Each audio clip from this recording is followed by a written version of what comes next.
I have a strong moral and political motivation that we have to do something. And my estimation is that in the forthcoming 2-3 months, till the American election, what will happen on the front line? It will be far worse than it was up to now. More weapons are there, and the Russians are moving consistently ahead.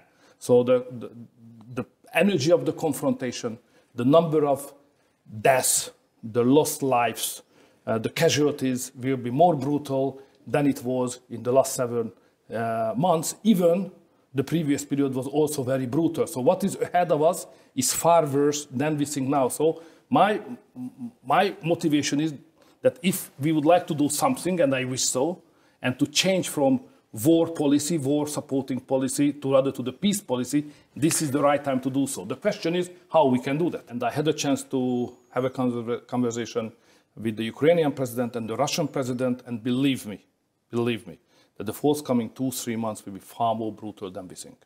Why do you think so? Did Putin tell you that? No, both sides is very much committed to do so. Even the Ukrainians are now they are, I can't say happy because it's not an appropriate expression, but they are more optimistic because they got a good quantity and quality of new weapons, and they will use it. So the energy which will confront it on both sides will be different than it was in the previous months. There are 5 main actors in this very complicated situation.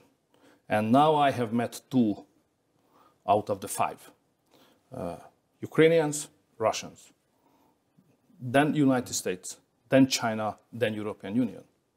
And I will continue to manage to get and collect the opinions, the position, the talks, how we can formulate to find a way, the quickest way to the ceasefire and to the peace. So it was not just a dual trip to Kiev and Moscow.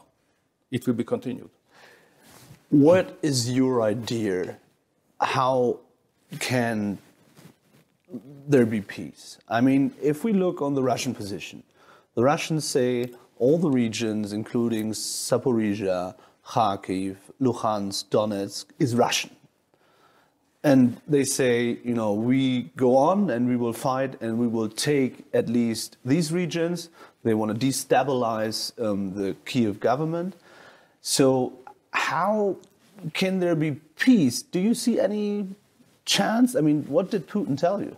The problem is that you, as many of the European politicians, would like to get a solution immediately by 100%. There is no that kind of solution. How the road to the peace starts is that those who are in the war or surrounding the war would like to have a peace. So that's the most important thing, the intention, the real human, because the war is not coming from the sky. The war is a result of decision of definite persons, you know? So therefore, we have to find those leaders of the world. Hungary is not among them, for obvious reasons. Whose decision will decide peace or war? Ukraine is one, Russia also, because finally, at the end of the day, they will make the decision. But very important, what is the approach of China, United States, and European Union? China has a peace plan. America runs a war policy. And Europe, instead of having our autonomous strategical approach and position, we are simply copying the American position. So, sorry to say, but Europe has a war policy as well. So my target is first to understand how we could change the position of those elements, those pillars of the situation, their thinking and approach from war to the peace. If China, United States, and Europe would like to have a peace, it's far easier for the Ukrainians and the Russians to find a solution how to stop fighting, how to save lives, how to negotiate and find a durable solution.